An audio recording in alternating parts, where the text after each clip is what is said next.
de que, em virtude de uma reunião convocada pelo governo de São Paulo e a Secretaria de Desenvolvimento, o professor Chico está com o reitor nesse momento, em outra reunião, então, virtual com, né, nossos superiores ali de São Paulo.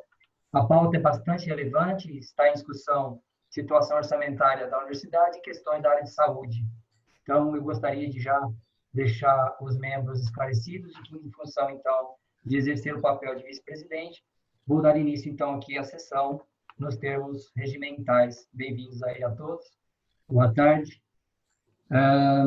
Então, como todo reforço de caráter, né, institucional nesse período de pandemia, está que esta reunião está sendo feita de modo virtual, em função da quarentena na Unicamp, e aí aqui assessorado, né, pela assistência do Ademir, e aí com o procedimento que vocês já estão acostumados nos últimos 4 meses.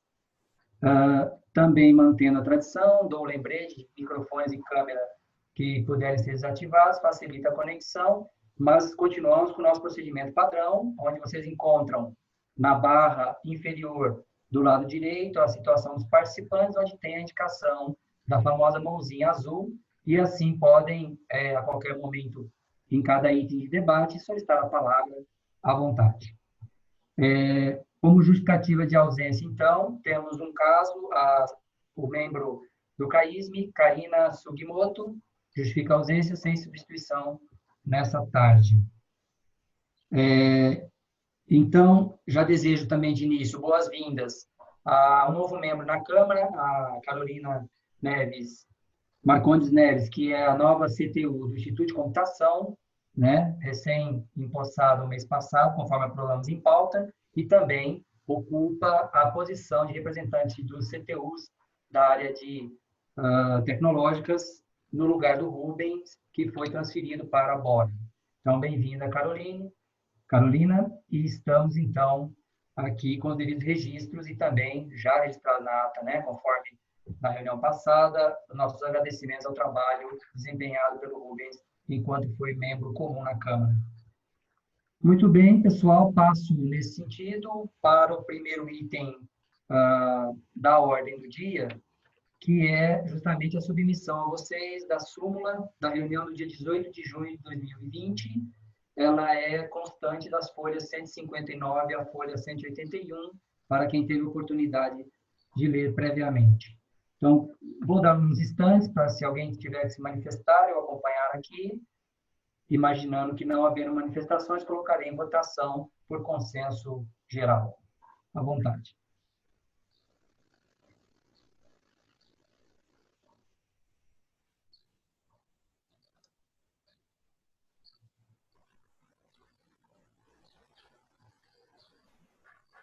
Uma observada aqui no geral, aparentemente tranquilo, não consta nenhuma manifestação em relação à súmula.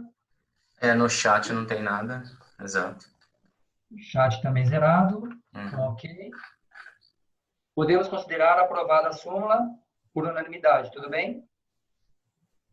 Obrigado. Então, fica registrada a aprovação por unanimidade da súmula do dia 18 de junho. Viu, Gilmar, acabou de chegar uma abstenção da Carolina Neves. Ok. Uma abstenção, então, aprovado, certo? Ela mandou no chat. Obrigado. Registrada a abstenção da Carolina, naturalmente. Primeira sessão como membro. Isso. Foi uma abstenção registrada. Obrigado, Carolina. Ok. Passamos à abertura, neste momento, então, dos itens seguintes da ordem do dia, que se referem, então, aos itens em algarismo romano, começa no 2, né? E vai até o item 4 romano, e no número corrido, estamos falando dos itens 1 a 30. Para quem analisou nas folhas, na pauta vai das folhas 5 até as folhas 20. Então, submeto para destaques. Vou dar também um tempinho maior, porque como são 30 itens, né? Fiquem à vontade.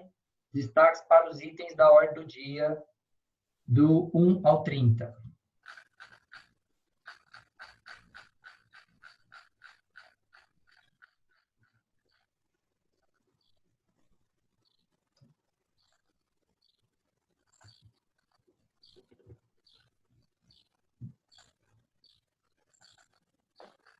colocando aí, né, Gilmar, a capa da pauta. Obrigado, ótimo. Bom, se alguém quiser, houver algum destaque, a gente já trabalha em cima no arquivo mesmo. Ok. Vamos dar mais um espacinho, porque é bom. Acho que está aparecendo aí já, né, Gilmar, para você, né? Para todos, né? Isso, a tela confere, acredito que os demais membros estejam visualizando agora. Ok, ok.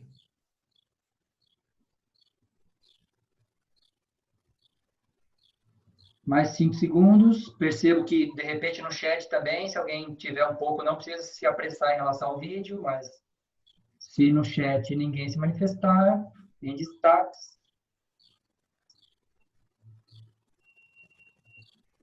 É evidente que os diretores estão mais acostumados, né, com o Zoom nas sessões do Consul-CAD e CEP. Eu não estou com esse dispositivo, o Ademir, de colocar os itens naquela tela de votação. Então, por isso que estamos com um pouquinho mais desse tempo aí de espaço, tá, por favor? A compreensão aí da gente fazer esse modo adaptado, porque a votação não é com aquela tela em que vocês podem clicar para votar, né, mas à vontade. Entendo, então, que não há destaque, gente. Coloco, então, no bloco, entendendo que se houver, vamos fazer a seguinte condução. Gilmar, Pois não. Acho que tem destaque no tem chat. destaque no chat. Chat, Opa. aparecendo? Obrigado pelo toque. Item Ademir, 2. eu vou ampliar a tela aqui, que estava... Aqui no que o Ademir colocou o vídeo, a tela, para mim, do que mostra o outro menu, já mudou aqui um pouquinho. Deixe-me ver se... Quer que eu feche aqui, Gilmar, que facilita, né? Agora, não, agora peguei. Deu uma outra sequência aqui. O Bruno destaque tem 2. Ok. Certo. E o Gesiel está destacando o bloco das designações. Bom, neste caso, como o item 2 é contido no bloco, eu sugiro respeitar a ordem de destaque. Vamos entender o destaque de natureza do Bruno. E, em seguida, depois ouvimos o destaque global do Gesiel. Pode ser? Ok. Então, antes coloque em votação, seguindo, então, já que tinha colocado de 1 a 30 para destaques, coloco, então, em votação os itens não destacados. Querendo dizer, restaram o 29 e o 30, ok? Que são afastamentos para fins de interesse particular com prejuízo de vencimento. Um sendo homologação de ás de referendo e o outro sendo aprovação nesta pauta.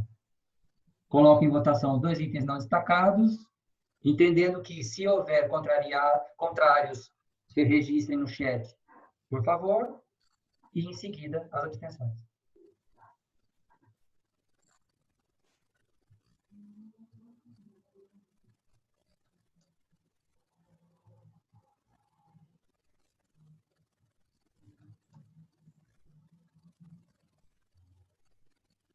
Ok? Eu vejo que no chat também não constou nenhum voto contrário e nenhuma abstenção aos itens 29 e 30. Portanto, aprovados os afastamentos. Vamos, então, ao destaque do Bruno no item 2. Por favor, Bruno. Boa tarde. Boa tarde. Boa tarde. No item 2, eu vi que só consta a assinatura da professora Tereza. Ademir, pode subir um pouquinho o item na capa, por favor. Tá. Item 2. Isso, deixando 2. Isso, por favor. Só para saber de quem estamos, né, do que estamos tratando aqui. Ok. Pois não, Bruno. Marco Antônio? Isso. Na verdade, nem se trata da pessoa, Ok. mas só que o pedido dele só veio assinado pela professora Tereza. Eu entendo que a assinatura da CSA normalmente é opcional, mas a do superior imediato eu achava que era obrigatória. Ademir, se tem alguma observação à parte, mas em geral já tivemos, eu posso comentar depois sobre casos similares que já tratamos na Câmara, mas verifica, por favor, se há observação da professora Tereza ao encaminhar alguma natureza de férias ou algo assim do superior intermediário. Deixa eu dar uma olhada aqui. Por favor.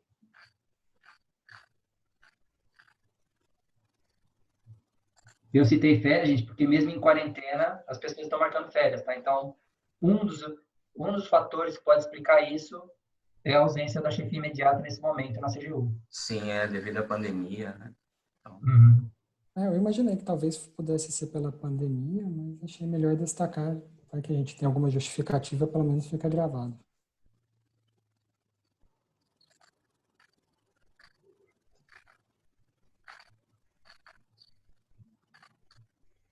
Nós temos aqui o encaminhamento da Kelly Cristina, né, da CGU, que mandou para a gente. Foi analisado pelo quadro, mas não há referência a alguma férias, essas coisas, não consta aqui, né, no encaminhamento. Ela não fala, somente mandou e foi... Então, até, inclusive, é assinado eletronicamente, né? Sim, a pessoa teria só está assinando tudo pelo CIGAD. Isso, exatamente. Geralmente, ela assina como dirigente do órgão e a parte de CSA é facultativo, né, geralmente, né? Não é obrigatório pela normativa, né?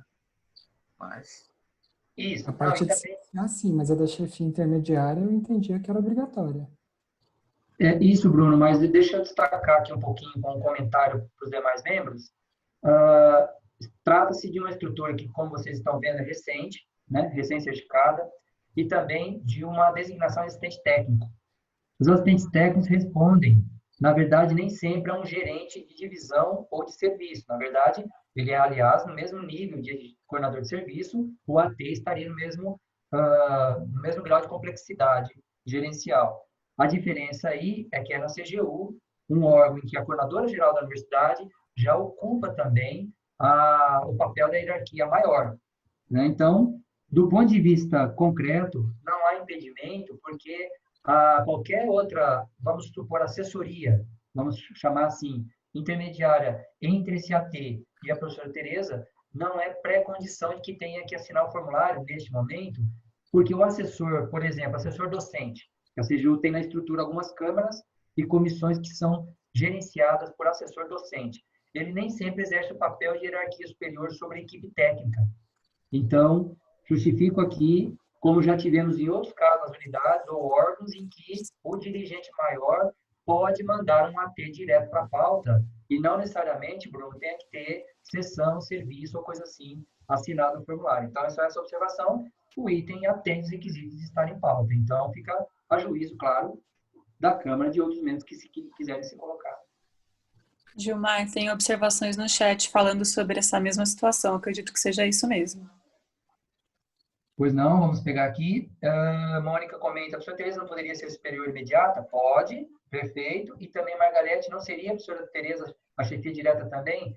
Exato, é o que eu estou dizendo. Como CGU, ela tem a capacidade de ser líder e chefe dos assessores docentes e dos ATs. Por isso que é comum ter encaminhamentos como esse. Então está explicado. Pois não.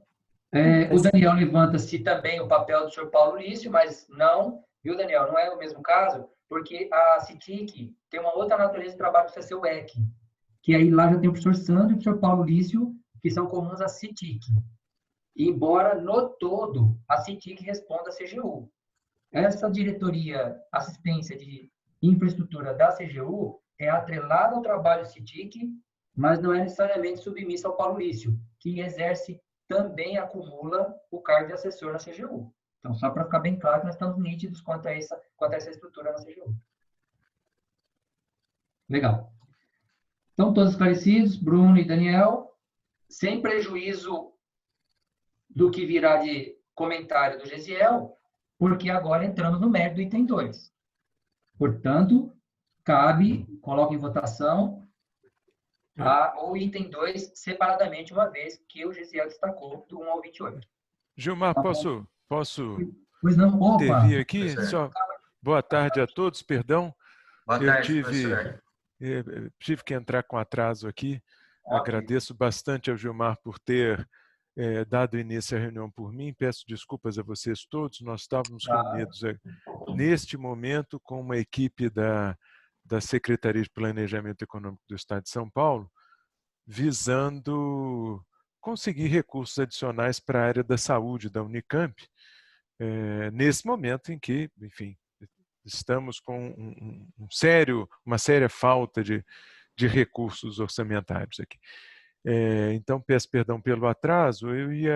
Pelo que eu entendi, Gilmar, nós aprovamos uma série de itens da pauta, pelo que eu acompanhei aqui no chat, aprovamos uma série de itens da pauta e restou só o item 2 ou não? Ou tem mais? Não. Na verdade, nesse momento, estávamos debatendo o mérito do item 2, porque o Gesiel, por mérito geral, destacou o bloco inteiro das designações do 1 ao 28.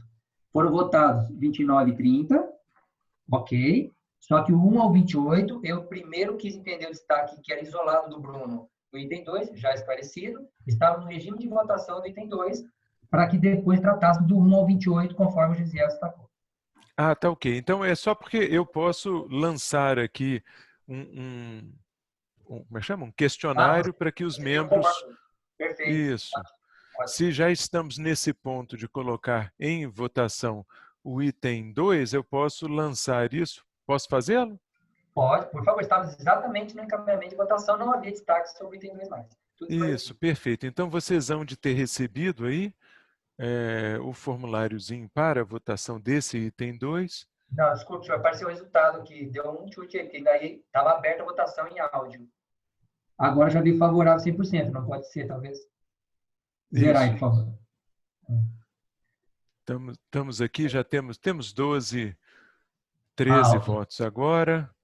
Vamos acompanhando. Vamos dar um minutinho para que as pessoas terminem aí de votar. Então, desculpa, não apareceu ainda a bolinha para a gente votar. Já veio direto outro resultado agora. Para você, desculpa, Gilmar, eu te declarei como co-host. Então, aí, por conta disso, você está vendo a minha tela, que é o resultado da votação, e você, Gilmar, não está autorizado a votar. Então, vou fazer uma indelicadeza com você e retirá-lo da tarefa de co-host. Sem isso... Eu fico no host. Exato. Sem isso, você jamais estará autorizado a votar. Você, assim como eu, tá bom, estará impedido de votar. Sem problema. Deixa de ser host, fica à vontade. Não tem como ser gentil duplamente aqui. Ou eu o mantenho como co-host, como é que chama? Como é que a gente diz? Anfitrião, né? Anfitrião, ou como co-anfitrião, ou então você vota as duas coisas ao mesmo tempo. Não é possível. O comandante chegou, senhor, fica à vontade. Abre a tela aí, pode me tirar. E tá. Ok, eu vou dar mais 10 segundos para encerrar essa votação, então peço a quem não se manifestou ainda que o faça nesse momento, e eu vou encerrar já. Vocês devem receber aí agora o resultado da votação. Percebam que a gente teve 90% de favoráveis, são 18 votos a favor e 2 abstenções. 10% de abstenção. Gilmar, ainda que eu o tenha retirado como anfitrião, eu gostaria de só que você me pusesse a par, então. Nós votamos o item 2 e agora restaram todos os outros itens do 1 até o 28, salvo o 2, que esse já foi aprovado, é isso? Isso. Quando começamos os destaques, o Gesiel destacou em bloco o assunto das designações. Portanto, era do 1 ao 28, mas o 2 foi votado agora em separado. É isso mesmo. Tá. Então, seria adequado agora passarmos a palavra ao Gesiel para que ele se manifestasse. Manifestar quanto ao destaque dele do bloco. Perfeito. Isso. Bom, boa tarde, então, oficialmente aí a todos.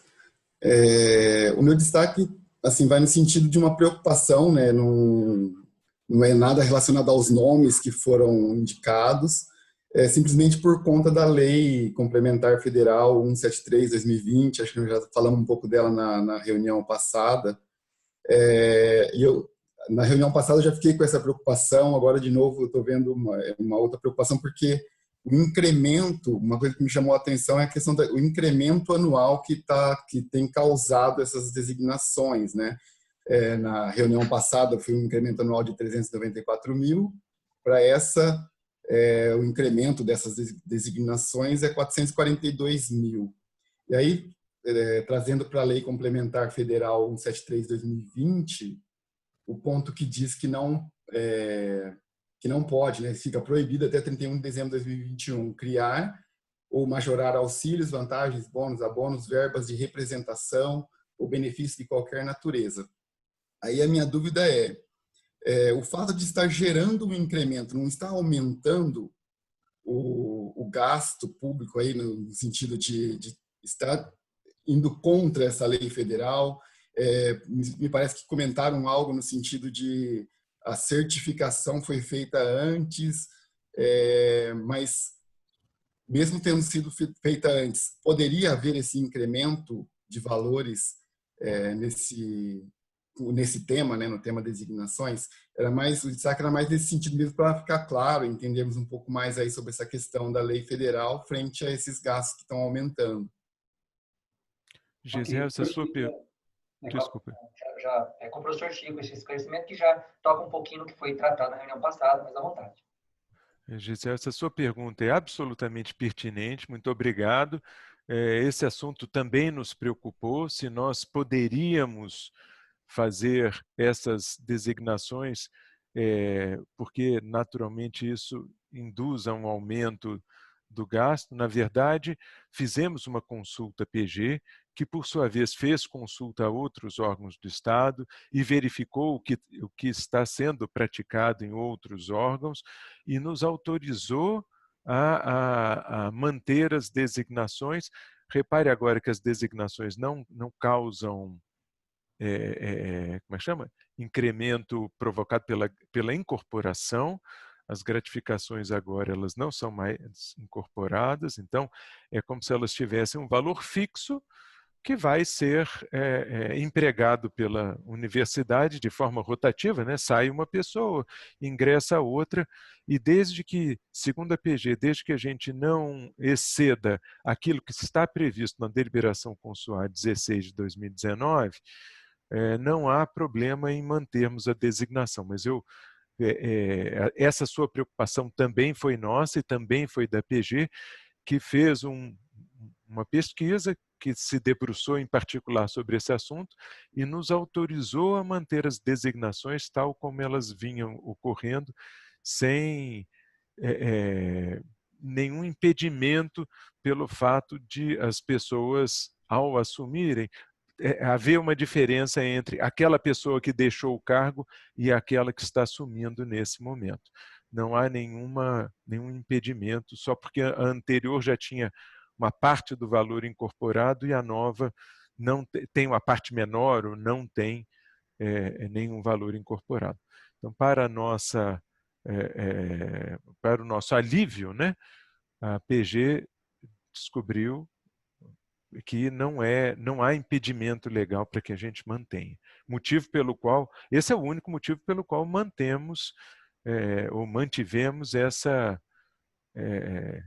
essas designações na pauta da CIDF, o que não aconteceu com contratações e com progressões. Essas foram vistas como impedidas pela lei, mas as designações não. Não sei se mais alguém quer fazer algum comentário a esse respeito. Ok. Não sei se respondi, Gisele, o seu questionamento. Respondeu sim, professor. Muito obrigado. De nada, imagina.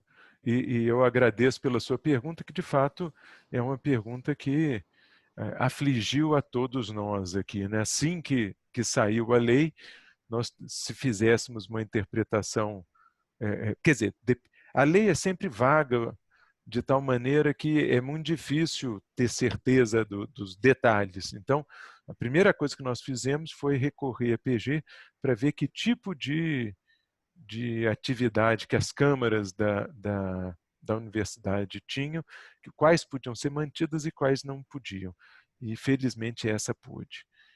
Então, eu não sei se há alguma outra manifestação. Se não houver, e tendo em vista que o Gesiel já se declarou satisfeito com as minhas explicações, que foram mais ou menos, né? Mas se ele se declarou satisfeito, posso colocar em votação? Vou colocar... Posso, Gesiel? Sim, pode sim, professor. Ok. Colocarei então em votação os itens 1 a 28, salvo o item 2, já aprovado, né? Naturalmente. Vocês devem ter recebido. Agora o Gilmar deve ter recebido. Espero que... Sim, agora estou rosteado como membro. Perfeito. Isso, perfeito. Então agora só eu e o Ademir estamos impedidos de de votar. Peço aos presentes que permitam apenas que os titulares votem. Não sei se temos aqui convidados. Se tivermos, é claro, é um prazer tê-los, mas os votos são restritos aos membros titulares da Câmara, ou seus suplentes, né, naturalmente. Ok, vamos aguardar uns segundinhos. Temos até esse momento 19 votos. Vamos aguardar agora 20. Vamos aguardar uns segundinhos, mas eu tenho a impressão de que não passaremos. Apesar de vocês repararem que há 27 pessoas presentes aqui, nem todos hão de ser membros titulares da Câmara, então vamos aguardar. Eu vou aguardar 1 minuto e meio e temos 1 minuto e 9. E eu nunca sei o que dizer nesse momento. Quando a gente faz 1 minuto de silêncio, é mais tranquilo, porque é de silêncio, né? E talvez a gente pudesse fazer também isso, impedir que o presidente da Câmara fale. Mas quem faz relaxamento, o senhor dá uma torcida, talvez quem sabe. Bom, já estava bem, estava bem. Ok, vou encerrar. A gente na cadeira, aquela coisa toda. Farei isso, talvez façamos um momento de relaxamento aqui. Bom, encerrei aqui, vou mostrar para vocês. Tivemos, então, 17 votos favoráveis, 3 abstenções, tal como deve aparecer em percentual para vocês. Tá, okay? Então, os itens 1 a 28 foram aprovados. Gilmar, tínhamos também os itens 29 e 30, que, pelo que eu entendi, já foram aprovados. Esses não haviam sido destacados e foram aprovados. Votados sem destaque, perfeito. Ok, então, nesse caso, acho que cumprimos a ordem do dia.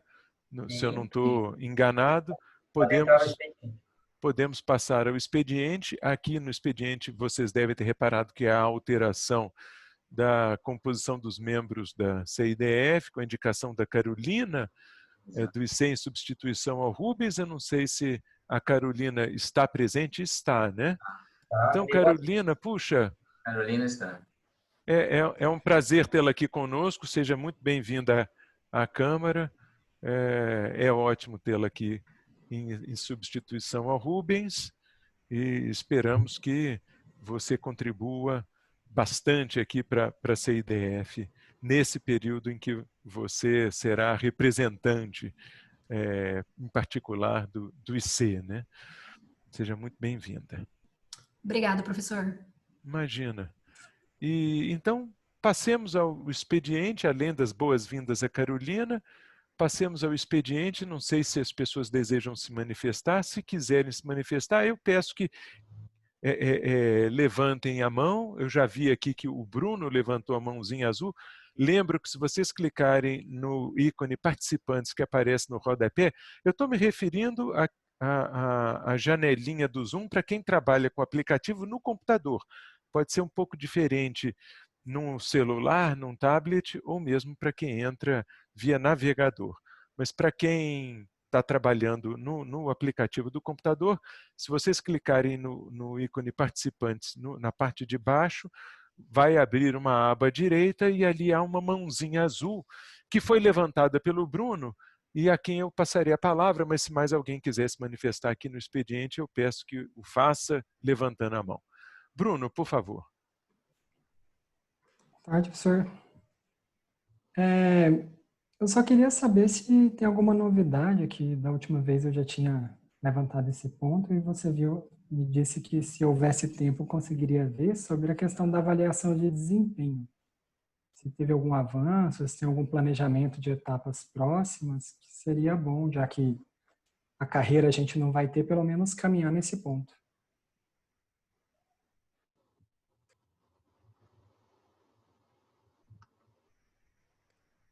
Tá mudo, professor. Obrigado, Bruno. Ok, eu farei um comentário a esse respeito já já. Eu não sei se temos mais... Eu estou vendo aqui que o Gilmar levantou a mão. Gilmar, por favor. Isso, eu logo no início da sessão, a gente tem previsão de tratar aqui de um item que está totalmente em evidência no campus essa semana. E eu aproveito para dar um segundo informe também que eu tenho pela DGRH. Então, eu vou falar primeiro do mais simples, depois falar do outro que é um pouquinho mais delicado, mas acho que é muito oportuno, que já tem conselheiros que estavam com esse assunto pedindo um esclarecimento, e também do que virá aí nos próximos dias. Então, do mais simples é um assunto ligado ao cuidado que eu peço para que os representantes aqui de unidades, CTUs, a representante de RHs, ATs de graduação, pós, pesquisa e toda a hierarquia que representa os dirigentes, também os diretores, aquele reforço do cadastro, uma situação que está muito comum também com as eleições, né, que nós passamos, estamos votando na CIPA desde ontem, e né, acaba a eleição hoje, né, desde antes de ontem, né, foram 3 dias de eleição, mas também por conta das eleições que teremos já anunciado no campus, da representação dos funcionários do Consul. Então, o que eu estou puxando esse assunto? É o cuidado que eu peço, por favor, vocês levem as suas unidades, aquela atenção redobrada de que os servidores que usem os e-mails corporativos tomem o cuidado de estar com o cadastro em dia, junto aos seus provedores, aos seus endereços de e-mail. Esse endereço @unicamp pode parecer uma coisa trivial, mas não é. Então, eu peço que, por favor, a SG também, a Secretaria-Geral, tem feito o mesmo apelo em todo aviso que está indo, toda mensagem que está indo para as unidades quanto a eleições, eles estão frisando que os locais têm que tomar muito cuidado com esse cadastramento, porque se confunde muito achando que a DGH é quem fica inserindo funcionário para criar e-mail. Então, essa confusão, que embora pareça natural, esclareço que não é. A DGH não cuida do cadastro do campus inteiro. Eu só cadastro os servidores da DGH. Então, os demais unidades, né, desde a área de saúde, unidade de ensino e pesquisa, centros, núcleos e órgãos, cada local tem o seu famoso administrador de rede, que é o administrador de usuário. É esse administrador de usuário, que normalmente é o mesmo analista de informática e muitas vezes é o próprio supervisor de informática, ele é o grande responsável por fazer esse cadastramento em dia. E os RHs locais, eles verificam a vida funcional. É aquele cadastro da vida funcional que nós tanto conhecemos e que reproduz lá no Vida Funcional Online, que vocês conhecem. Então, peço, por favor, atenção nesse tópico, porque será usual, né? A partir de agora, cada vez mais, todas as eleições serão no sistema e-voto e o e-mail @unicamp é muito importante que esteja atualizado. Então, esse é um pedido e um reforço de atenção, por favor. O segundo item, para comentar rapidamente, mas depois alguns conselheiros podem ser queiram se colocar com outras dúvidas para acalmar o campus. Qual a novidade desta semana? O Supremo Tribunal Federal agendou, como indicativo, naturalmente, para a segunda turma analisar, sexta-feira que vem, dia 21 de agosto, o recurso especial da Unicamp que toca naqueles 1.989 optantes de regime para estatutário lá de 2013. A famosa questão da mudança de regime de CLT para as Unicamp em 2013. Esse recurso, então, está indo para a segunda turma em pauta, que, se mantido o calendário pelo STF, terá um encaminhamento dia 21. Só para deixar claro a vocês, como DGH, eu faço parte do GT, que é presidido pela professora Shirley, do gabinete, e esse GT está acompanhando com a PG intrinsecamente esse assunto desde o início, né? Quando ele nasceu lá em 2015, esse processo. Então, nós estamos acompanhando, assim como acompanharemos o que vai acontecer depois do dia 21, lembrando apenas que já temos informação preliminar da PG, que não é a decisão final ainda. Então, não vamos achar que mensagens sejam enviadas abruptamente ou desesperadamente, com essa ansiedade desses quase 2.000 envolvidos, embora temos menos de 1.000 ativos no momento. Então, sair escrevendo para a DGH o que fazer da vida não é... Peço que vocês, por favor, disseminem na unidade que não é esse o intuito. Não precisa se desesperar quanto ao processo. Nós vamos atualizar a situação dele na medida em que soubermos de notícias concretas e vamos deixar antenado todos os RHs e dirigentes sobre o impacto disso, além da reitoria que levará nas instâncias colegiadas devida o informe ao seu tempo. Então, quero tranquilizar todos que estamos acompanhando, realmente confere que está agendado na pauta do STF dia 21 de agosto, porém, devemos ir com muita cautela, analisar primeiro o que virá e ainda não é o recurso final como instância definitiva, ainda terá outros instrumentos dentro do STF até se declarar definitivo. Então, era esse recado, com também um cuidado aí de repercutir, por favor, cada dirigente ao seu estilo, de fazer chegar à comunidade, aqueles que sabem que são os envolvidos na opção de regime, que nós estamos atentos a tudo, mas não há motivo para desespero, né? Já tem gente querendo falar em aposentadoria abrupta, nós não temos necessidade disso, porque sequer daria conta de 900 pessoas eu queria aposentar em uma semana. É inviável. Por todos os aspectos, não faz sentido. Então, peço paciência para todos e vamos acompanhar com muita cautela e serenidade esse processo até o fim. Obrigado. Professor, existe um questionamento do Adilton no chat, perguntando ao Gilmar, tem um questionamento. Às 2h43 ele mandou. Gilmar, você poderia então responder ao Adilton? Ok, eu já vi o que ele aborda ali, professor, aquela questão ainda da dúvida quanto ao tratamento do lote das pessoas que tiveram revisão nas GRIs, as GRI. Bom, então, do ponto de vista da DGRH, a informação que eu posso passar, e evidentemente o professor Chico complementará o que cabe à PRDU, nós fizemos realmente todo o tratamento a partir do ato decisório do reitor em fevereiro de 20, de modo que a partir da folha de março, todos os envolvidos com GRI já tiveram seus valores corrigidos, seja para menos ou para mais, e as diferenças disso ficou de ser tratado seguidamente a depender do ritmo do orçamento da universidade e as condições de cálculo com a EPLAN e PRTU. Então, me refiro aqui a que sentido? Ao que ele fala justamente das que eram pagas a menor. Então, tinha diferença de alguma GRI, que ao ser corrigida em março, a GRI ficou um pouco maior do que era antes.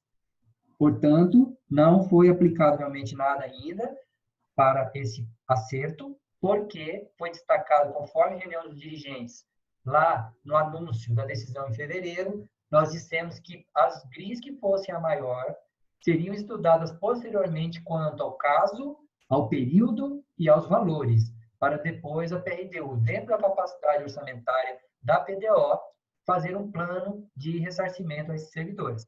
Não temos nenhuma matéria decidida nisso ainda com a DGH, mas o professor Chico tem condição de complementar alguma coisa que precisar. Pois não. Gilmar, acho que há uma pergunta aqui também sobre... Pergunta do Cristiano.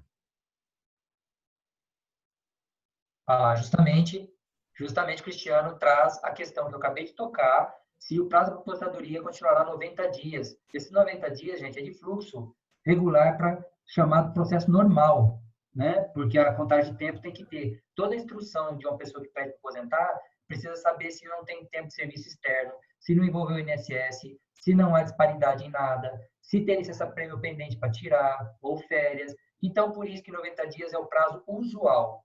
Agora, sobre a ótica da mudança de regime, é impossível, Cristiano, os demais membros que nos ouvem, é impossível. A DGH não vai garantir que nenhum servidor, também não estou dizendo que ninguém consiga, tá, gente? Agora, não vai adiantar pedir 100 aposentadorias de uma vez só, não há equipe para isso, nós não podemos aposentar ninguém à revelia de uma documentação faltosa, eu tenho que conferir cada ato com a Leilane e a equipe dela, então não é simples, eu peço que as pessoas tenham contenção, porque, volto a dizer, não é uma decisão preliminar, porque ela não é publicada o acordo dia 21. Dia 21 é tese de julgamento. Depois tem prazo de embargos e acórdão. Então, judicialmente, a coisa é muito delicada, não é simples.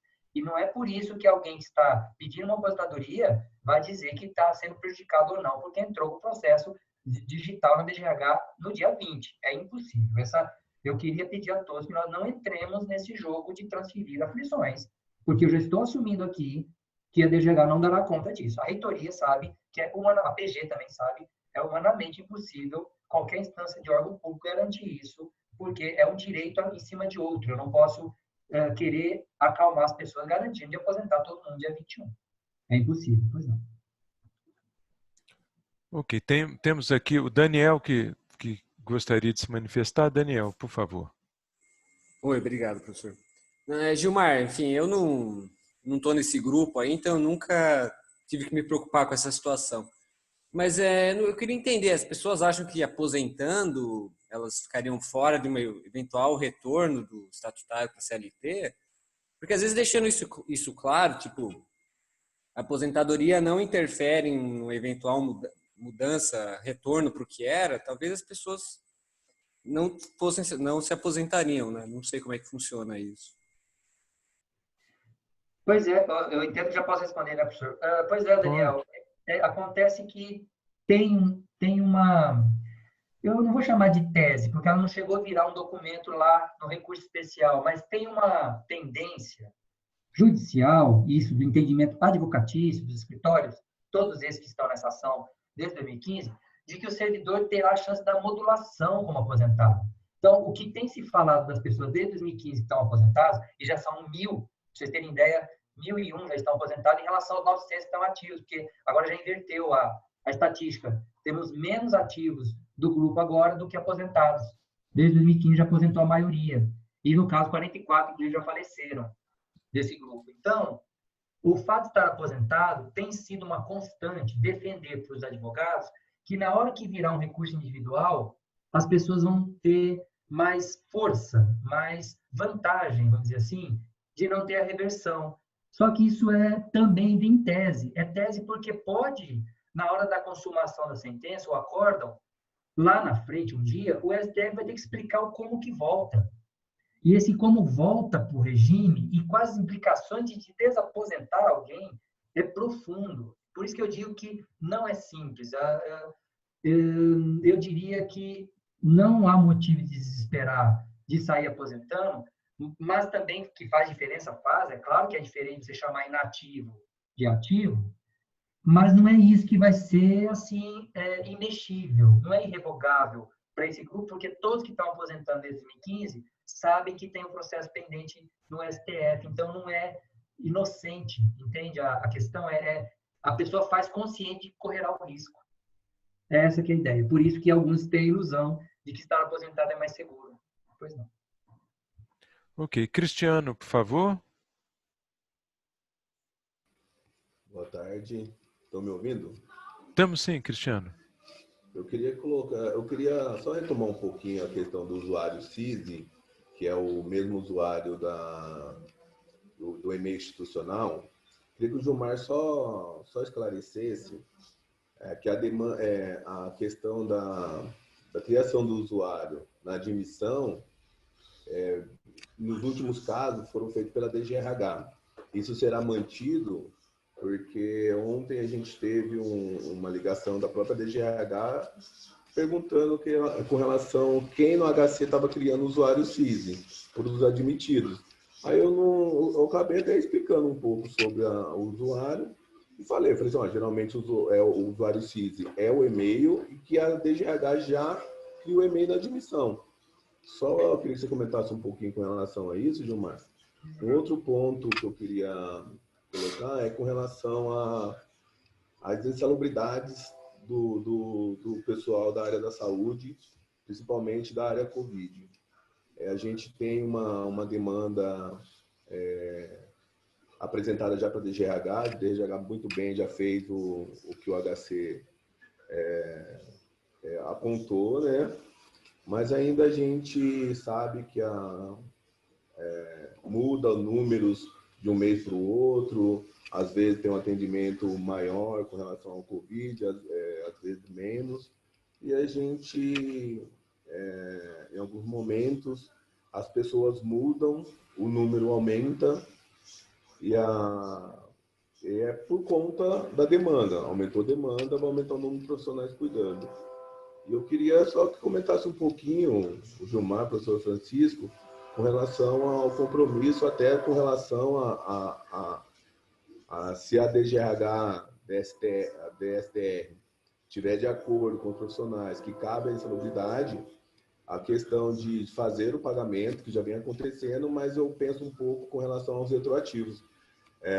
Porque muitas vezes o funcionário ele era de uma equipe, ele foi para uma outra, aí o supervisor, na hora de apontar a relação que foi combinado, acabou não ficando de fora aquele, porque não era da equipe, aí agora a gente está tentando ajustar isso. Eu queria que vocês falassem um pouquinho com relação a isso. O que é possível ser feito pela pela universidade. Se, como o Gilmar disse, sempre usa do bom senso, da questão da parceria que sempre teve. Eu queria que isso fosse mantido, então eu queria deixar isso registrado aqui. Um outro ponto que eu queria falar, até mandei um e-mail para o Gilmar essa semana, é com relação à suspensão da medida provisória na 927. Eu quero falar especificamente de um ponto, que é 1/3 do abono pecuniário. Eu entendo com relação a toda a dificuldade que a universidade vive, com relação ao financeiro, mas se o funcionário vendendo 10 dias, a gente pode ter até a presença do profissional lá, isso acaba ajudando o HC. E a questão também que eu queria, só abre aspas aí, um comentário individual meu, que eu entendo como servidor da área da saúde, que nesse momento, somente o HC e a área da saúde está usufruindo de férias. O restante da universidade está trabalhando remoto, em teletrabalho. Perfeito, conseguiram se organizar para isso, as áreas essenciais estão fazendo o seu papel.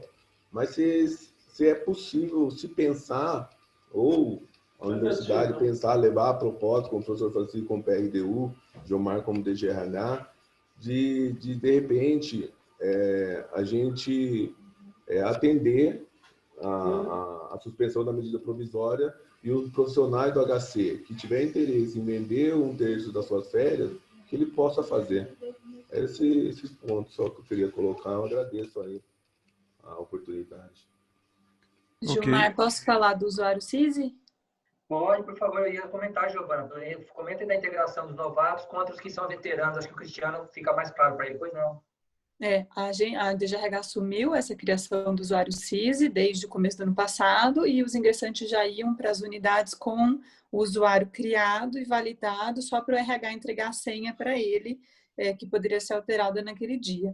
Mas como a gente não está mais fazendo a integração presencial, desde abril, a gente passou para que as próprias unidades criassem esse usuário CISI. Essa ligação que o Cristiano comentou ontem foi a nossa equipe que ligou, porque a gente está estruturando uma integração online a partir de agora, a partir do mês de setembro, e a gente precisa desse usuário CISI para que os ingressantes tenham acesso ao Moodle e toda a plataforma que a gente vai estar cadastrando a integração. E a gente precisava saber exatamente quem nas unidades está criando. Aí o Cristiano retornou para a nossa equipe dizendo que não está sendo ninguém no HC. Então, a gente está tentando entender com o nosso suporte ou com a nossa equipe da admissão quem está criando, porque saiu da nossa equipe, programa ingresso, essa criação, mas os ingressantes não estão ficando sem e-mail, está sendo criado.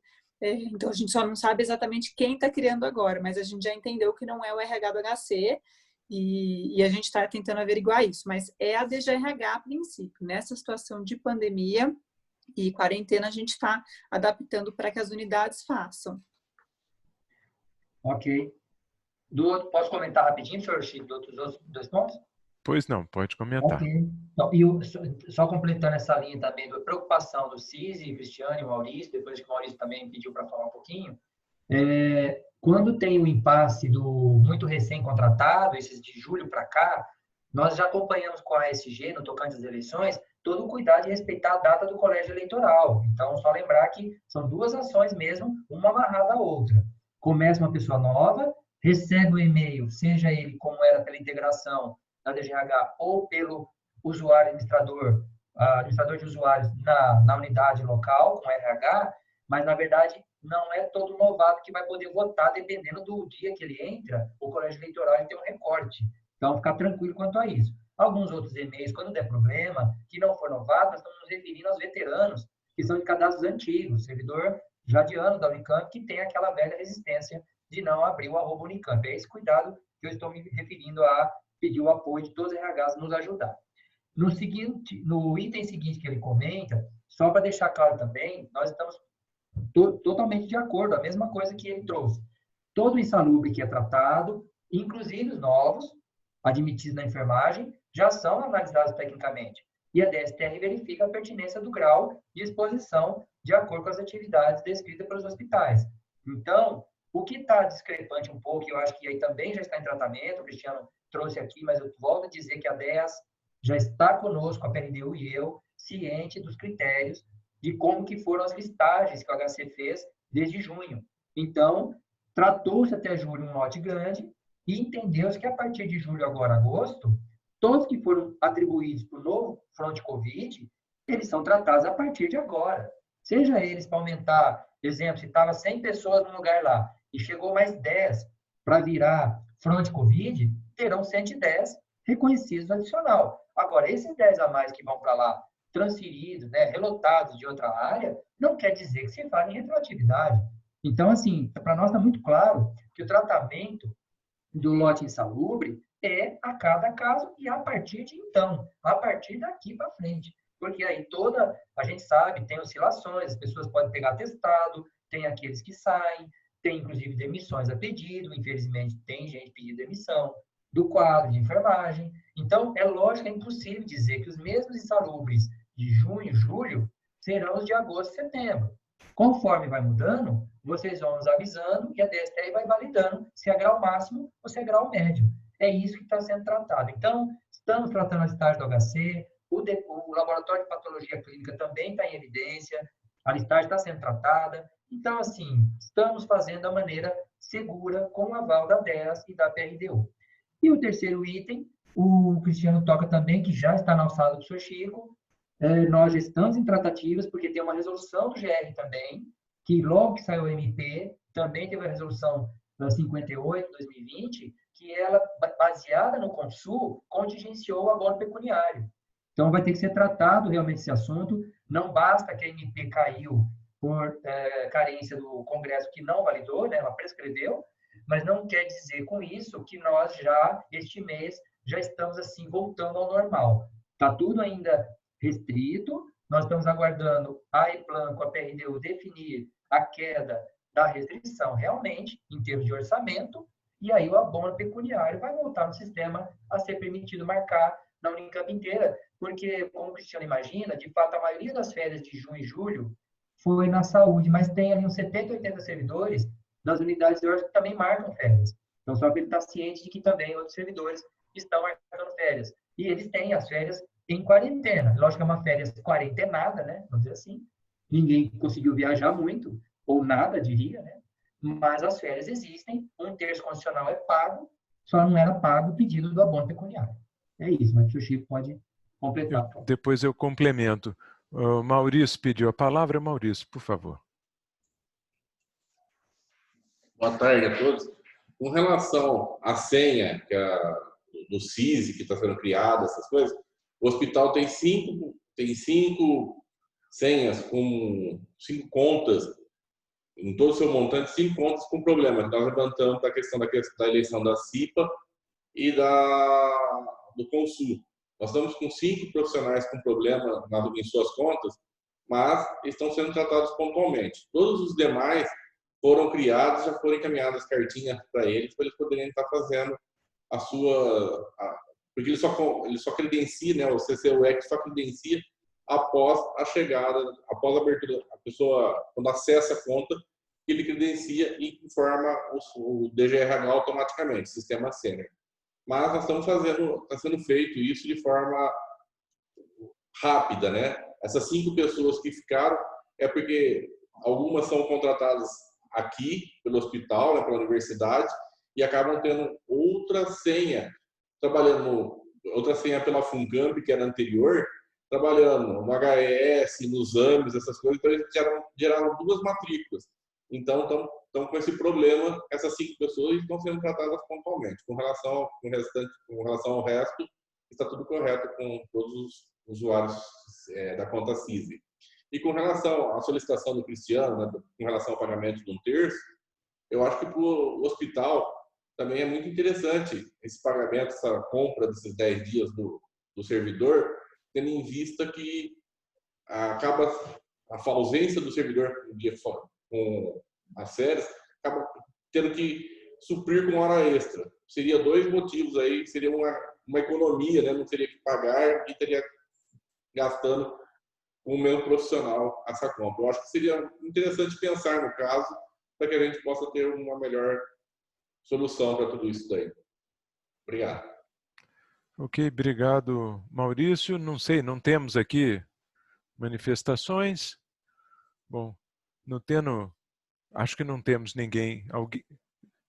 Não sei se alguém esqueceu de levantar a mãozinha e quer se pronunciar, senão eu vou encerrar fazendo alguns comentários sobre isso que foi levantado aqui. Não vou seguir uma ordem, tá? Então, vou começar agora por esse assunto que foi levantado pelo Cristiano, com relação à insalubridade. Cristiano, eu acho que o Gilmar já respondeu 99% disso. Eu acho que você argumentou em algum momento que, eventualmente, o pagamento do retroativo pode ser razoável, porque o supervisor não indicou, mas eu vou confessar a você, esse tipo de coisa é alguma coisa que precisa ser resolvida dentro do hospital, ou seja, o supervisor tem que indicar, tem que fazer isso corretamente. Eu confesso a você que olhei a primeira lista que chegou à PRDU, passando pelo hospital, passando pela DEAS, chegou à PRDU solicitando o pagamento de insalubridade, e essa lista tinha uma série de números de matrícula errados, nomes errados, pessoas com um número de matrícula era de um, mas o nome da pessoa era outro, duas pessoas que são funcionários da Unicamp, mas o número de matrícula é de um, e a pessoa indicada é outra, pessoas da FUNCAMP, enfim, uma série de problemas no encaminhamento da parte do hospital que precisa ser um pouco mais bem cuidado dentro da própria unidade. Então, a minha sugestão é encaminhe isso corretamente. A DGRH está fazendo uma análise muito criteriosa disso, muito correta, e o que a DGRH constata que é justificável, a PRDU autoriza imediatamente. Quer dizer, não tem havido nenhum tipo de supressão do pagamento de insalubridade de nenhuma natureza, desde que ele venha com aval da DGRH, o que seria muito facilitado se as chefias enviassem os dados corretos, que as informações fornecidas batessem, fizessem sentido. Quando a informação chega com um servidor FUNCAMP, um número de matrícula de um e o nome de outro, etc., a gente fica apreensivo imaginando que, eventualmente, esse assunto internamente não tenha recebido a atenção necessária para que tudo chegue correto. Então, uma vez que chegue correto, e a partir do momento que chega, a gente tem concedido, se eu não me engano, o Gilmar me corrige aqui, mas temos concedido todos como é que chama? Os auxílios, os adicionais solicitados. Cristiano, eu vi que você levantou a mão, você deseja se manifestar a esse respeito? Pois não. Eu quero, professor, eu quero falar assim. Eu quero só deixar claro que houve alguns problemas de planilha, sim.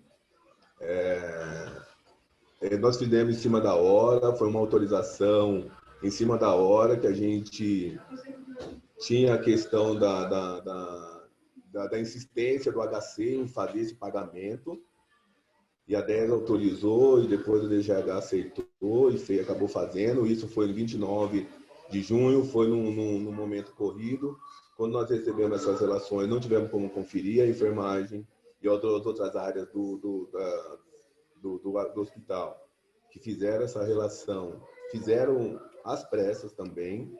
Então, foi um momento complicado para todo mundo. Mas eu acho até desagradável quando a gente começa a apontar os dedos para algumas situações. Se eu for entrar nessa questão, eu tenho várias críticas para fazer com relação a como foi tratada essa questão de insalubridade, mas isso não vem ao caso. O que eu quero, o que eu espero, o que eu esperava, o comportamento de vocês, PRDU, DGRH, é no sentido do compromisso. Houve um problema Nós todo mundo estamos defendendo a mesma causa. É isso que o Gilmar fala sempre, é isso que o professor fala sempre. Estamos defendendo a mesma causa. Então, por que não tentar entender qual que é a problemática do HC, qual que é a dificuldade do HC, e tentar sentar ao lado do HC e tentar resolver os problemas da melhor maneira possível? O senhor me desculpa, professor, eu estar falando dessa forma, mas quando a gente ouve uma justificativa, porque a gente pede, apontando o dedo para um erro de matrícula, um erro de digitação que aconteceu, eu acho isso muito desagradável, ainda mais numa reunião como a nossa. Se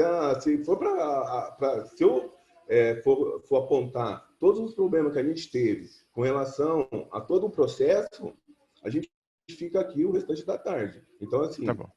Eu gostaria muito que o senhor pudesse, junto com a DGRH, tentar entender quais são as problemáticas do HC, sentar do lado do HC e conversar com o HC com relação a esse problema de insalubridade. A demanda está aumentando. A lista que a gente vai mandar para vocês agora vai ser uma lista maior. E aí, como que a gente vai fazer? A gente não vai pagar? A gente vai precisar de uma avaliação mais criteriosa? A DGRH está disponível para fazer essa avaliação. A engenheira do trabalho, que é grupo de risco, ela está disposta para ir no hospital. Então, assim, eu acho que a gente precisa tomar um certo cuidado e entender todo o conteúdo. Eu comecei a acompanhar a insalubridade a partir de junho, que foi o momento que começou a dar certo para o hospital. Até então, a gente mandou um e-mail em março. Até então, isso não tinha tido sequência. Então, assim, de novo eu peço, a gente precisa tratar as coisas com mais calma, mais paciência, tentar entender o que está acontecendo no hospital, professor. É isso que eu peço para o senhor, é isso que eu peço para o Gilmar, é isso que a gente tem buscado sempre. Sempre o melhor para ambas as partes. A gente tenta, como o Maurício falou, nós temos 5 problemas de usuários CIS no hospital. A gente tenta fazer o melhor possível com relação a todos os nossos processos. Tá? Então, assim, eu peço até uma questão de respeito com relação às colocações. Eu acho que é uma exposição desnecessária. Eu não fiz isso com a DGH em nenhum momento e não fiz com a PRDU também. Então, eu discordo do comportamento, senhor me desculpa. Cristiano, não queria aborrecê-lo desta maneira, mas eu gostaria de lembrar que quem levantou esse assunto foi você. Eu gostaria de lembrar também que nós estamos tratando de um assunto particular do HC, no meio de uma Câmara que é formada por pessoas de toda a universidade, e você levantou um assunto relacionado à insalubridade que talvez não coubesse aqui nessa Câmara, porque até onde eu sei, a CIDF não trata de casos de insalubridade. Então, veja, quem naturalmente expôs o assunto e levantou a questão foi você, e você não fez isso de maneira, vamos dizer assim, que não foi apontando o dedo. Você está aqui reclamando perfeitamente. Aceitamos essa conversa, aceito naturalmente as suas ponderações, a sua reclamação, mas observe que isso foi uma observação que você fez. E quando eu mencionei que o supervisor não mencionava o servidor, eu mencionei isso porque você havia citado que o supervisor não tinha indicado. Com relação ao pagamento do adicional de insalubridade, lembro só que nós estamos tratando do aumento do valor pago a título de insalubridade para servidores da área da saúde, que foi uma coisa com a qual a reitoria concordou e tem pago. Então, nós, só para o resto dos membros da casa, nós estamos aumentando o valor da insalubridade para vários servidores que trabalham na área da saúde, de uma maneira que nos parece adequada, porque esses servidores agora estão mais expostos, e isso pode justificar. Só que essa exposição adicional e essa justificativa requer que a DGRH faça o trabalho criterioso que a DGRH sempre fez ao tratar desse assunto. À medida que a DGRH vai fazendo isso, a gente vai pagando os adicionais. Então, isso foi uma iniciativa da reitoria, promover esse aumento dos adicionais, em colaboração com a DGRH, que tem feito isso, E a menção que eu fiz às planilhas erradas é que, naturalmente, nós precisamos fazer. Não é simplesmente porque a gente recebe alguma coisa que a gente imediatamente implanta isso. Nós recebemos alguma coisa, há uma triagem que precisa ser feita mesmo. Essa é uma obrigação da administração da universidade. Nós não fazemos isso por implicância, por diversão, é uma obrigação. E só para terminar, Cristiano, nós estamos alinhadíssimos. Eu disse a vocês que cheguei alguma coisa como 20 minutos atrasado nessa reunião, porque estava reunido juntamente com o reitor da universidade e outras pessoas da área da saúde, com membros da Secretaria de Estado, tratando do financiamento do Hospital das Clínicas da Unicamp. Então, a reitoria e a Pró-Reitoria, a DGRH, como você pode ver, estão todas alinhadas com o hospital. Nós estamos tentando resolver os assuntos da maneira mais adequada possível. Nós só pedimos que, quando o HC encaminhar esses pedidos, ele faça isso de uma maneira criteriosa e que ele admita que há uma necessidade de conferência dos dados, de análise por parte da DGRH, sem a qual não é possível permitir aquilo que vem a ser a ampliação dos valores pagos a título de insalubridade para servidores da área da saúde, que nós temos feito sistematicamente. Lembro que em várias outras áreas da universidade, os valores que eram pagos a título de insalubridade foram suprimidos. Foram suprimidos. Na área da saúde, esses valores foram aumentados. Então, eu concordo com a sua manifestação, eu aceito, acho que essa não é a Câmara adequada para a manifestação desse tipo e, naturalmente, a sua manifestação gerará uma resposta que, eventualmente, desculpa, Cristiano, pode não ser do seu agrado. Não era a minha intenção nem provocar essa celeuma aqui no meio da reunião, nem incomodá-lo ou ofendê-lo. Longe disso. Mas só lembro que a área da saúde tem tido um tratamento bem diferente do resto da universidade neste ponto da insalubridade e em outros, como esse que eu acabei de mencionar, que foi a reunião com a Secretaria de Estado de Desenvolvimento Econômico. O Gilmar queria fazer um comentário. Eu só completar bem rapidinho, professor. Eu acho que não vamos inverter os sujeitos, né, do assunto aqui, como você bem esclareceu na Câmara. Também não se trata aqui de ficar fazendo avaliação de qualidade do processo de trabalho. Eu só destaque, por favor, o HC, lembre que ele tem a 10 para tratar os encaminhamentos oficiais. Eu só peço isso. Eu já tinha escrito isso em e-mail, então vamos concluir aqui que todo o assunto de salubridade, a partir de 1 de agosto, o HC e o CAISM, SECOM, Gastrocentro e Hemocentro, procure o Dr. Manuel e Sueli Rangel na 10. Eles dois vão trazer para mim e para o professor Chico os impasses que tiver. O resto é detalhe. Então, só por favor, para a gente não ficar usando caminhos diferentes para tratar as coisas. É a 10 que existe para isso. Obrigado. Mas, Cristiano, tenha certeza de que nós trataremos esse assunto, sim, os novos pedidos que chegarem com a maior celeridade que a gente puder. Nem sempre é possível tratar isso num ritmo célere demais, porque o assunto é mais complicado do que pode parecer. Nós daremos esse tratamento que você solicita, com certeza. Com relação à autorização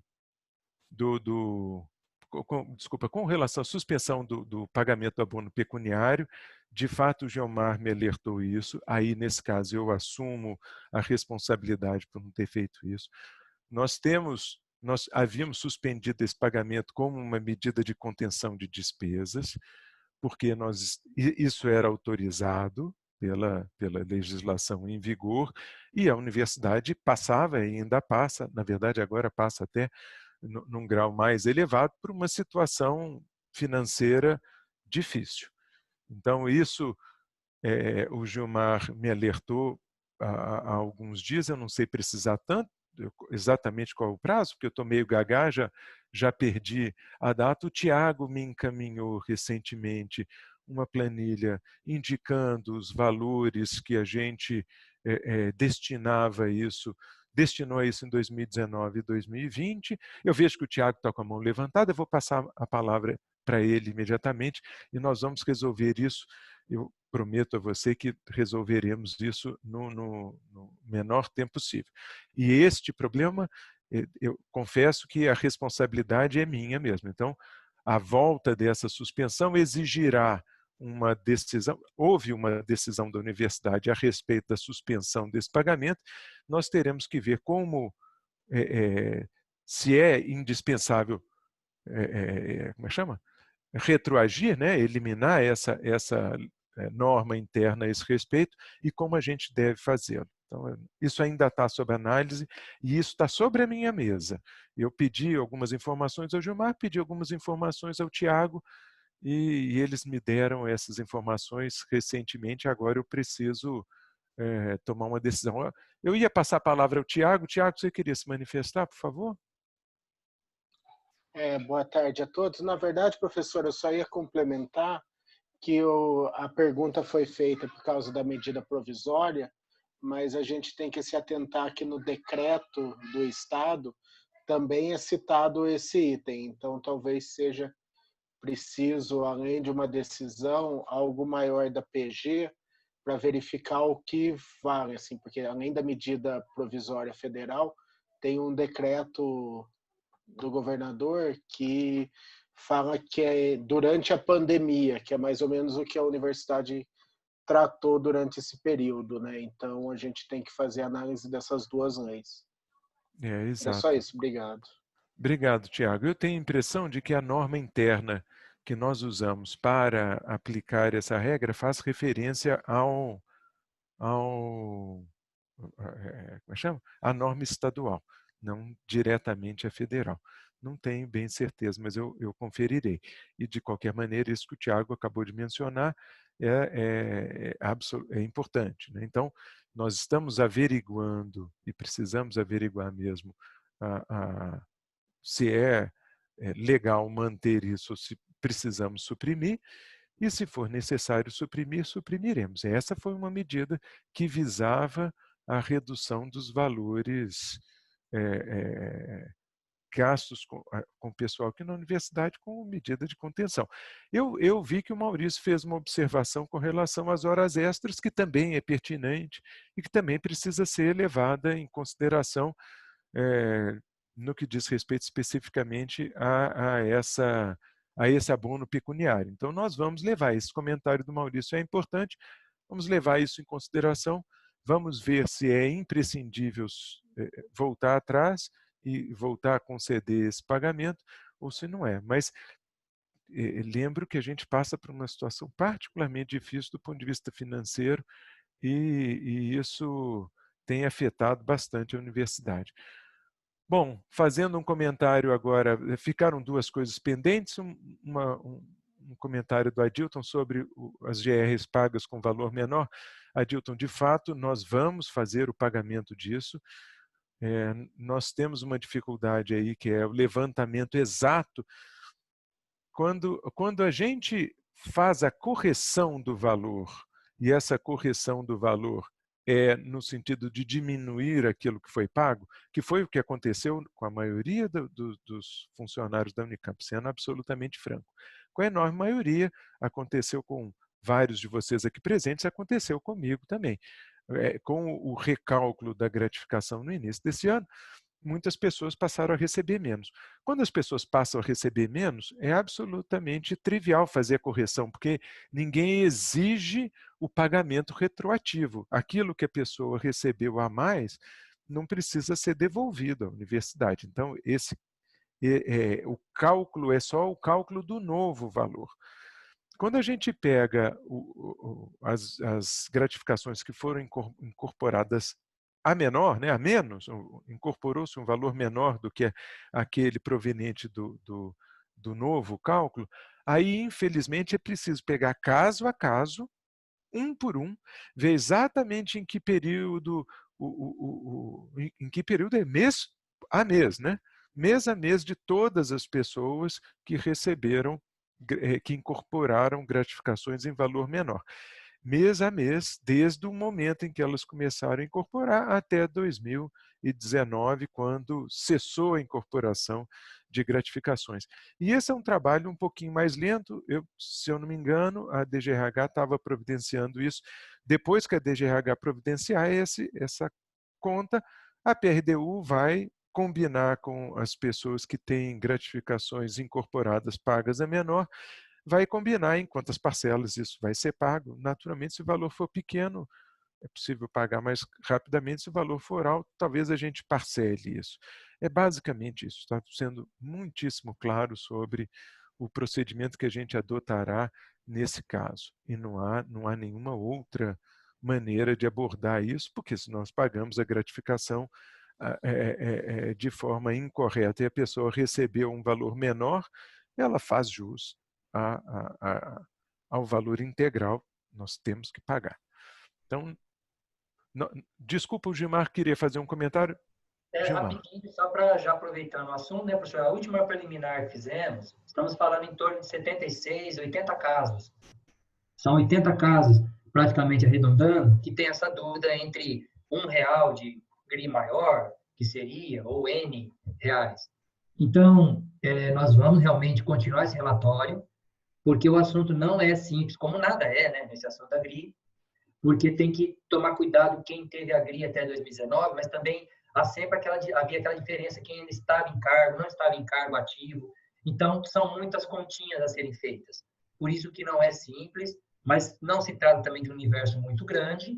Para quem lidou com 700, né, GRs para arrumar, as 80 ficaram com essa dúvida aí de cálculo positivo, vamos dizer assim, mas vamos continuar com esse relatório. Em breve vai uma planilha um pouco mais enumerada para a PRDU, e aí terá condições de você saber o montante, e também com a PG a questão da temporalidade do mês que considera essa diferença. Se é o primeiro ano que teve o 10º da GRI duvidoso, ou se é o 5º ano depois que teve o quinquênio duvidoso. Já é uma conta básica que faz diferença. É uma conta que precisa ser feita mês a mês, e é uma conta que tem que levar em consideração uma série de fatores outros ali que tornam esse cálculo muito mais difícil do que o cálculo simples da gratificação que é devida hoje aos servidores, a gratificação incorporada devida hoje aos servidores, com o recálculo do valor, seguindo a Lei 813, se eu não me engano, que é a lei que trata disso. Bom, para completar as perguntas que foram feitas, Bruno, nós tínhamos 2 GTs aqui, um GT de carreira, um de avaliação. Você mencionou que a carreira estava suspensa. De fato, a progressão na carreira está suspensa, mas o trabalho do GT não foi suspenso. Estão aqui vários membros desse GT, o professor Pascoal, deixa eu ver quem mais, o Adilton, tivemos a Giovana, talvez outras pessoas, o Maurício, outras pessoas que eu posso ter esquecido aqui de citar, peço desculpa se eu esqueci. Esse GT continuou o trabalho e eu imagino que a gente consiga apresentar o resultado provavelmente na próxima reunião. Não quero pressionar o GT, mas imagino que conseguiremos apresentar isso na próxima. Com relação à avaliação, isso eu mesmo tive várias reuniões ali dentro da PRDU para tratar. Eu confesso a vocês que tem uma coisa que me incomoda bastante com relação à avaliação, que tem me incomodado bastante, que é o custo de implantação de um sistema de avaliação. Se a gente for adotar a avaliação aqui hoje, qualquer que seja o critério, por exemplo, aqueles que foram sugeridos pelo GT de avaliação, mas ainda que a gente adote um outro critério decidido por essa casa, né, que é a casa que vai decidir a avaliação, a gente terá que ter um sistema próprio para isso. Esse sistema, naturalmente, pode ser desenvolvido internamente, o que me parece muito inadequado, porque é alguma coisa que consome um tempo muito grande e que geram dentro da universidade uma tendência que nós já vimos no passado de revisão. Cada vez que a gente faz uma avaliação, o sistema muda, o sistema muda, o sistema muda e você não tem uma uniformidade.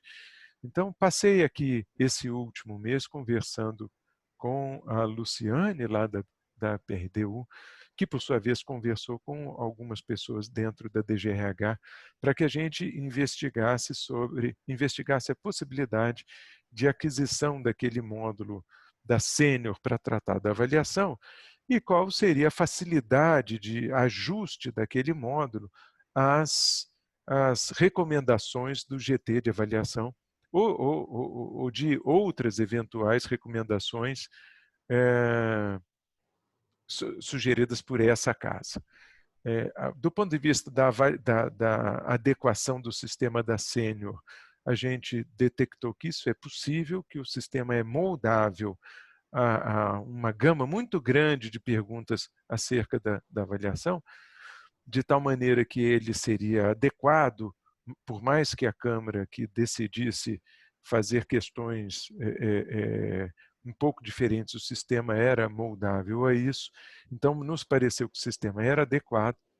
Agora, nós temos duas dificuldades aqui. A primeira dificuldade associada ao custo anual de uso desse sistema, que é um custo não desprezível. A última informação que eu tenho, que foi conseguida recentemente, é que o custo anual é de, arredondando, R$211 mil.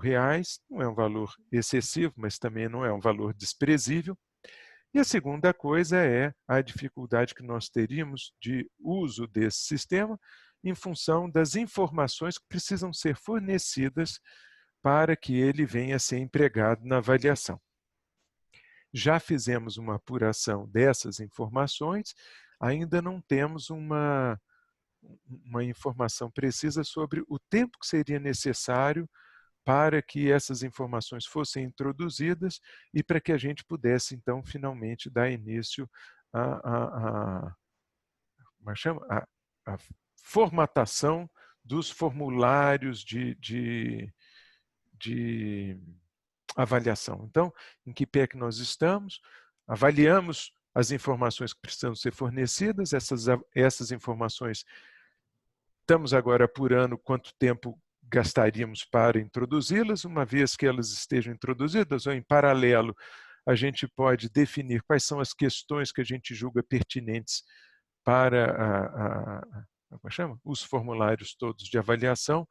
Faremos isso ainda esse ano, naturalmente, agora no começo desse semestre, mas eu não tenho a expectativa de que consigamos implantar a avaliação. Agora, sendo sincero, falando sobre o prazo para a implantação, eu não tenho expectativa de que a gente consiga, num tempo muito curto, implantar todo o sistema de avaliação por conta dessas dificuldades que eu apresentei aqui. Um pouquinho a dificuldade financeira, ainda mais a dificuldade de inserção de todos os dados que podem eventualmente vir a ser usados para avaliação e mesmo da elaboração do questionário de avaliação.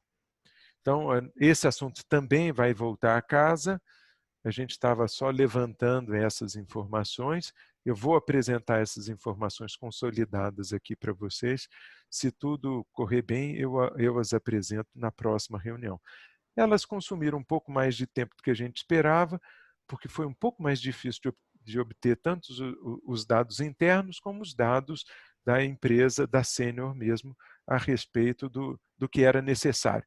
Na verdade, assim, a Sênior já tinha nos passado esse valor e a gente estava tentando verificar se era possível reduzir drasticamente o valor a ser gasto com a avaliação para facilitar a implantação. Não há um item orçamentário nesse ano que preveja um gasto dessa natureza. Um investimento inicial de R$187 mil e um dispêndio anual de R$211 mil para manter a avaliação. Então, era só para deixar vocês mais ou menos informados em que pé nós estamos. Bom, peço desculpas a todos por ter falado muita coisa. Não sei se alguém aqui... Daniel quer fazer Cristiano quer fazer mais um comentário. Cristiano, não sei se o Daniel quer fazer também. Professor. Eu quero, eu quero pedir, em primeiro lugar, estão me ouvindo? Estamos sim, Cristiano. Quero pedir desculpa para todos os membros da CIDIF e por demais que nos assistem, né?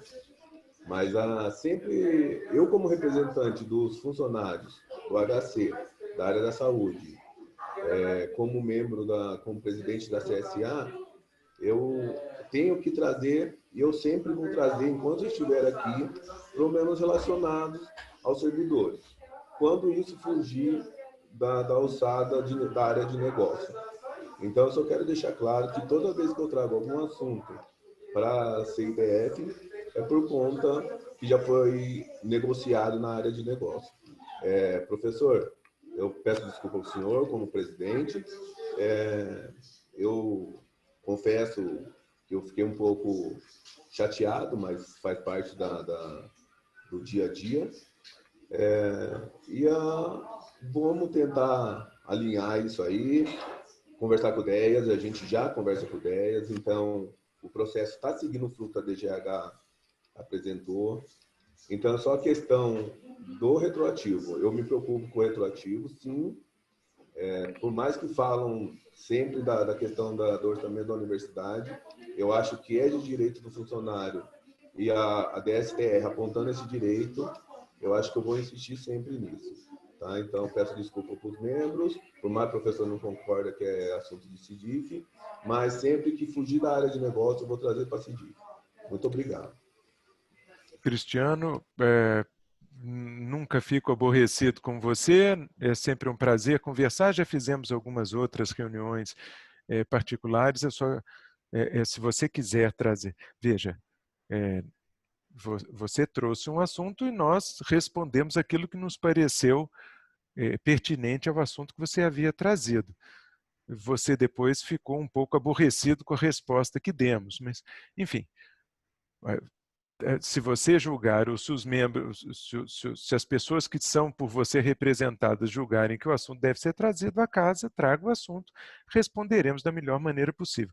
Observe que, com relação ao adicional de insalubridade, a gente não tem tratado isso dentro da área da saúde como uma questão como chama? Do orçamento da universidade.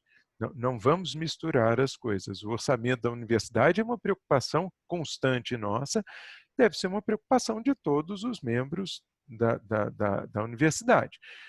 O Hospital das Clínicas tem um déficit previsto desse ano de mais de 17 milhões, que é uma preocupação para todo mundo aqui da universidade. É uma preocupação para o HC, é uma preocupação para a Unicamp como um todo. Motivo pelo qual estávamos aqui tentando negociar com a Secretaria de Estado de Desenvolvimento Econômico. Então, a insalubridade está sendo tratada pela DGRH com a seriedade que o assunto exige, e esse adicional de insalubridade será pago sempre que a DGRH nos indicar que ele é devido, independente disso envolver o orçamento. Simplesmente porque isso é uma questão legal, tem que ser, é algo que tem que ser pago independente de nós termos problemas financeiros ou não termos problemas financeiros. Então, não se trata... Só lembrar, então, que a gente, às vezes, faz menção aqui ao orçamento, mas a gente faz menção ao orçamento principalmente com relação a itens de custeio que, eventualmente, podem ser suprimidos, né? Gastos que possam ser cancelados, não aqueles gastos que são obrigatórios por força de lei, como é o caso do adicional de insalubridade. Continuaremos a pagar sempre que a DGRH nos indicar, não há nenhuma relação com o orçamento tá apertado. Coisa que também acontece, mas não está relacionado. Muito bem, eu queria então agradecer a todos os presentes, a paciência. Cristiano, estamos todos aborrecidos, né? Estamos todos aborrecidos, estamos todos cansados. A situação é tensa para todo mundo. Nós vamos continuar alinhando o máximo possível em busca de uma solução para os problemas da Unicamp. E essa solução muitas vezes passa pela CIDF, naquilo que passar, ou naquilo que passa, essa Câmara tem sempre respondido da melhor forma possível. Agradeço a presença de todos, peço desculpa pela minha indelicadeza, inclusive de ter entrado aqui tardiamente na reunião, e desejo a todos Agora eu já posso desejar bom fim de semana, que já estamos perto do fim de quinta-feira, né? Então desejo a todos um bom fim de semana, muita saúde e espero encontrá-los de novo na reunião do mês que vem, tá bom? Boa tarde a todos. Boa tarde, Chico. Parabéns, Gilmar, pela condução até a chegada do Chico. Parabéns, foi muito bom. Um abraço. Boa tarde a todos. Até mais. Abraço. Abraço, obrigado. Até logo, gente. Até logo. Até mais. Tchau, tchau. Tchau, Ademir. Até mais para você também. Boa tarde a todos vocês. Eu tenho uma reunião agora com o pessoal da CIDP. Então, depois eu preciso falar com o Tiago. Tiago, eu vou procurá-lo mais tarde, se você, em alguma hora, se você não se incomodar, porque a nossa reunião prévia gerou trabalho para nós dois, né? A reunião do começo da tarde. Não, tá bom, professor. Eu já estou tentando... Obrigado, gente. Até logo. Boa tarde, obrigado. Até logo.